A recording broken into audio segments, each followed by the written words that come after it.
માનનીય પ્રધાનમંત્રી શ્રી નરેન્દ્ર મોદી સાહેબનો catch the rain water harvesting માટેનો એક આગ્રહ હોય છે. એના માટેનું એક અભિયાન માનનીય પ્રધાનમંત્રી મોદી સાહેબે 2021 માર્ચમાં ઉપાડ્યું હતું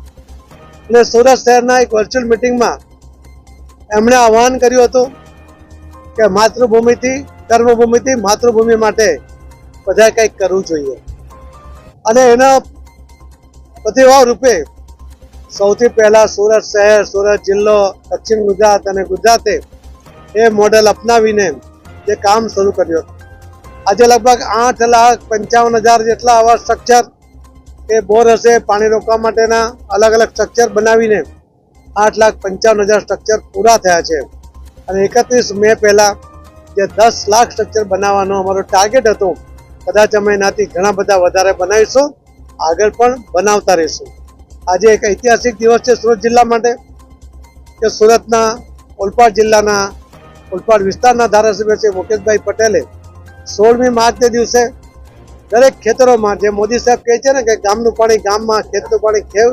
સીમનું પાણી સીમમાં, એના અનુસંધાને એમના મત વિસ્તારના ખેડૂતોને 1 વીઘામાં 1 એવા 4x4x6નો ખાડા કરીને એમાં મોટા પથ્થર નાખીને લગભગ 4,000ના ખર્ચે જે આ સ્ટ્રક્ચર બને છે એવા 10,000 સ્ટ્રક્ચરનું કામ ચાલુ કર્યું હતું. અને આજે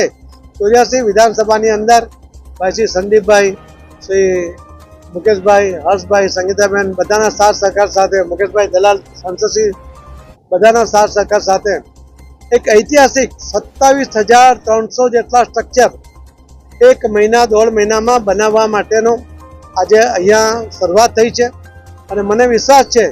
કે એમને નક્કી કરેલા સમય કરતાં પણ વહેલા અને નક્કી કરેલા ટાર્ગેટ કરતાં પણ વધારે આ સ્ટ્રક્ચર એ બનાવશે અને એના કારણે જે કાંઠા વિસ્તારમાં મીઠા પાણીની તકલીફ છે, એમના ખેતી માટે પણ જે પાણીની જરૂરિયાત છે